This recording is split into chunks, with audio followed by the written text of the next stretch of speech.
And then here, وَمَا كَفَرَ سُلَيْمَانَ. In other words, مَا كَفَرَ سُلَيْمَانَ بِالسِّحْرِ. He didn't use magic, as some of them claim. The Book of Solomon is a cult book, claiming that it was this magic that Solomon had. So kufr, sihr is kufr in Islam. Not sha'wada, like, Muhammad Ali used to do coin tricks and things like that. That's different. I mean, that's makruh. but sihr is magic, incantations, invoking, putting spells on people, doing these things. That's kufr.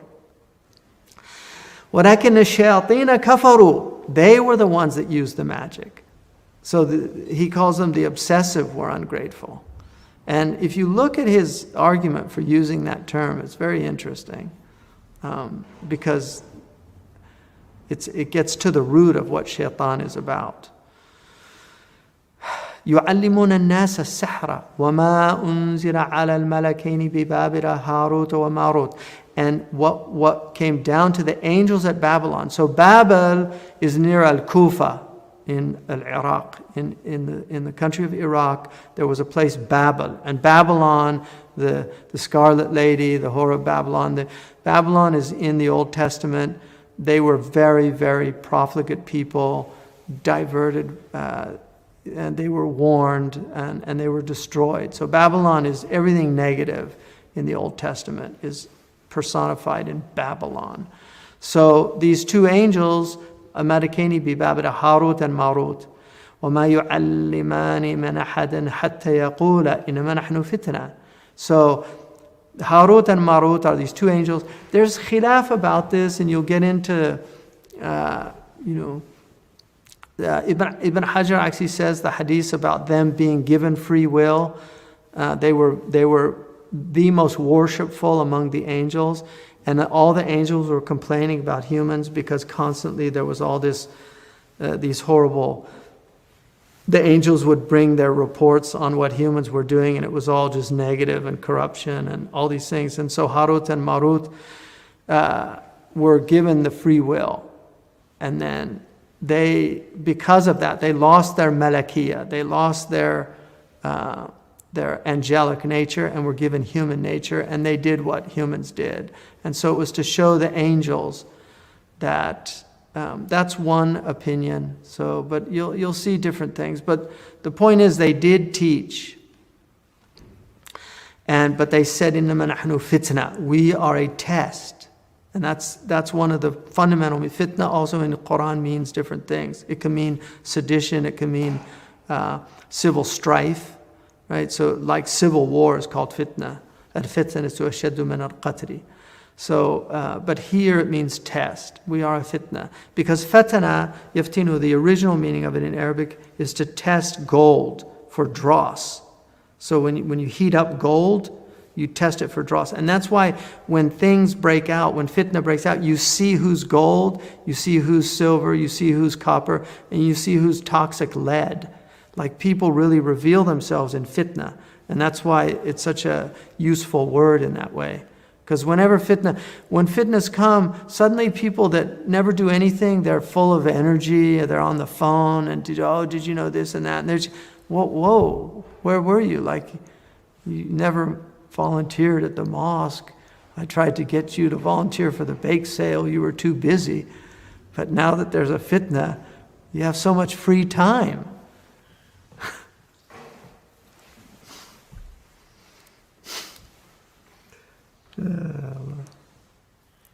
Very interesting. Humans. Yeah. And the worst ones are your beast friends. Right? Yeah. فَلَا تَكْفُرْ. Do not be unfaithful.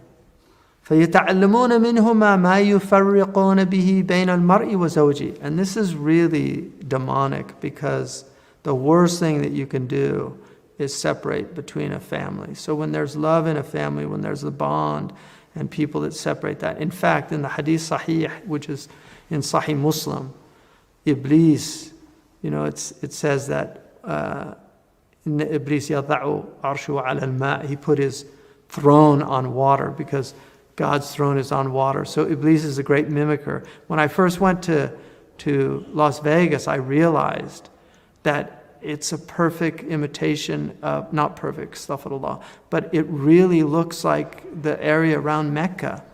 Like anybody who's been there and been to Mecca, they're struck by that fact. And Las Vegas is an international Hajj of sin. People make pilgrimage from all over the world to Las Vegas to sin. It's called Sin City. And people go from all over the world to Mecca for piety. And so it's clear that he made his Hajj there. I mean, that's Iblis. So he put his throne on water. And then he ba'atha sarayahu. So he sent out his raiding parties. Sariya is a raiding party in a military term. So he sent out his saraya, his raiding parties. Like they're going out to raid human beings. That's what they do. وَأَدْنَاهُمْ عِنْدُهُمْ مَنْزِلَةً أَعْظَمُهُمْ fitna. And the one closest to him in station is the one that does the greatest harm in the raiding parties. So when they come back, يَجِيءُ أَحَدُهُمْ فَيَقُولُ صَنَعْتُ كَذَا وَكَذَا. So they come back and they say to Iblis, oh, and he's like on his throne, you're listening to him. They say, oh, I did such and such and such. He said, Ma sana'ta shay'an, you didn't do anything. You know, I got him to kill, you didn't do anything. I got him to steal, you didn't do anything. And then one of them, قال يجيء أحدهم فيقول ما تركته حتى فرقت بينه وبين امرأته. I didn't leave him until I separated him from his wife. And Iblis says, Ni'ma anta, you're the best. So that shows you, because all those other things come from that fundamental breakdown. Like all the social problems come from family breakdown. And that's why if you look in all these places where there's high crime, just look at the kids. Where's the father? Where was the father to discipline him, to show him the right way, to give him the path? It's all very clear. So that's why all those other things are nothing, because from doing what the one he said, Ni'ma anta, he gets all those other things. So break the family, destroy the family, that's it. وَمَا هُمْ بِضَارِّينَ بِهِ مِنْ أَحَدٍ إِلَّا بِإِذْنِ اللَّهِ. Yet they hurt no one thereby except by leave of God. And this is important because this is in the end our deen. You know, it's only by the idhn of Allah subhanahu wa ta'ala. Allah has permitted these things for a hikmah, and we have to respect that. We looked already at تَجْعَلُ فِيهَا مَنْ يُسْفِدُ فِيهَا وَيَسْفِكُ الدِّمَاء. You know, are you going to put in the earth the one who makes trouble? And trouble is a brilliant translation when I looked at it, because I realized, you know, if you translate fasad as corruption, that's only one aspect. Whereas if you look at trouble in the dictionary, it's got civil strife. In fact, the troubles of Ireland are the Civil War of Ireland. They were called the Troubles. So it's got everything. It's got mental troubles, you know, like he's in trouble with the law. You know, so it really is it's actually a really good term for that at that point. But anyway, يَتَعْلَمُ مَا يَضُرُّهُمْ وَلَا يَنْفَعُهُم. So they learn what would harm them, not what would benefit them. وَلَقَدْ عَلِمُوا لِمَنْ اشْتَرَاهُ مَا لَهُ فِي الْآخِرَةِ مِنْ خَلَاقٍ. That those who had bought it had no share in the hereafter. Khalaq here is nasib, that had no share in the لَبِئْسَ مَا شَرَوْا بِهِ أَنفُسُهُمْ لَوْ كَانُوا يَعْلَمُونَ. And wretched was that for which they sold themselves, if only they knew. That's bi'sa is a fi'l jamid. It's an interesting, like bi'sa and ni'ma. So one is the worst and the other is the best. You know, bi'sa rajulan zaydun. You know, what a good man Zayd is, or so. لو أنهم آمنوا واتقوا لمثوبة من عند الله خير لو كانوا يعلمون. So if they'd been faithful and conscientious, the reward from the presence of God, من عند الله, would have surely been better if only they had known.